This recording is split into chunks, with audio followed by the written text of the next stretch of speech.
Assalamualaikum warahmatullahi wabarakatuh. Perkenalkan, saya Anissa Nur Maida dengan NPM 17104010082 akan menjelaskan mengenai stek ubi kayu atau singkong dan pertumbuhannya serta pertumbuhan ubi jalar kuning.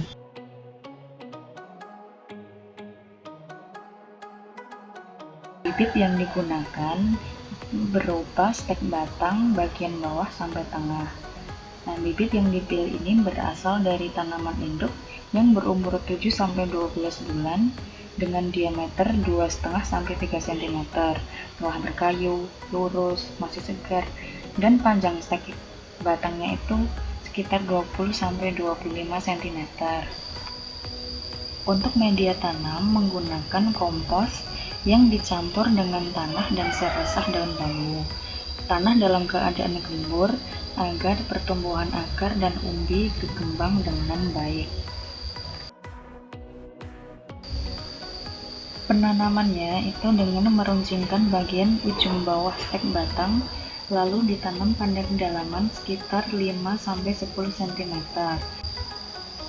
Ubi kayu atau singkong ini memerlukan kondisi tanah dalam keadaan tingkat kelembapan yang tepat. Tidak terlalu kering, namun juga tidak terlalu becek. Untuk penyiraman itu menggunakan air biasa atau fermentasi dari air cucian beras. Pemeliharaan pada tanaman singkong dengan mengecek bibit stek batang atau yang tumbuh tidak normal. Segala jenis rumput liar atau gulma harus dicabut untuk menjaga pertumbuhan tanaman singkong. Pada 8 hari setelah tanam, ubi kayu atau singkong mulai tumbuh tunas. Pada beberapa sampel, tumbuh tunas 2-3 tunas.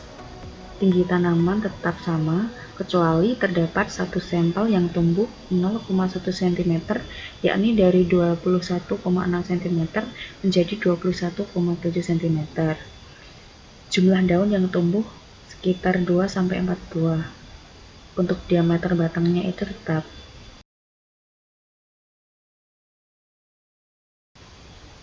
Pada 14 hari setelah tanam, jumlah tunas yang tumbuh masih tetap, yakni 2-3 tunas. Tinggi tanaman itu mengalami kenaikan pertumbuhan, yakni naik sekitar 4-10 cm. Jumlah daun sama, yakni 2-4 buah. Diameter batangnya juga masih tetap. 20 hari setelah tanam, stek singkong pada beberapa sampel sehat dan tidak terdapat hama maupun penyakit. Akan tetapi, terdapat satu sampel yang mengalami bercak kuning dan coklat. Kemungkinan tanaman terkena penyakit bercak daun coklat.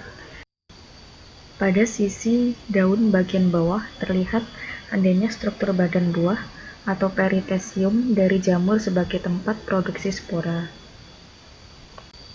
Kemungkinan angin dan air hujan yang membawa spora jamur dari daun sakit ke daun sehat.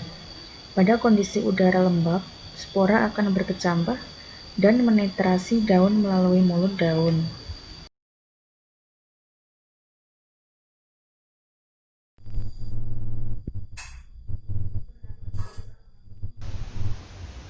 Pada ubi jalar kuning, alat dan bahan yang harus dipersiapkan ialah ubi jalar kuning sendiri, kemudian 2 wadah, dan juga ada beberapa lidi sebanyak 6 buah, dan juga pisau untuk memotong umbi. Umbi dipotong dan wadah diisi air. Kemudian pada sisi-sisi umbi itu ditancapkan lidi yang sudah dipersiapkan agar dapat mengambang di air. Nah, dipastikan bagian bawah umbi ini menyentuh air. Apabila tidak, dapat ditambahkan air. Setelah 6 hari, beberapa tunas mulai tumbuh sekitar 2 cm. sementara pada sampel 2 tidak tumbuh. Kemudian tidak ditemukan hama atau penyakit.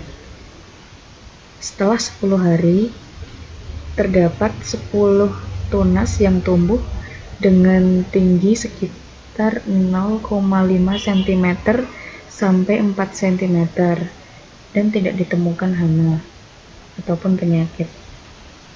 Pada sampel 2, terdapat 3 tunas yang tumbuh dengan tinggi 0,5 cm sampai 2 cm. Juga tidak ditemukan adanya hama ataupun penyakit. Jadi, berdasarkan pengamatan, ubi kayu atau singkong mulai tumbuh tunas pada 8 hari setelah tanam. Sementara pada ubi jalar kuning mulai tumbuh tunas setelah 6 hari.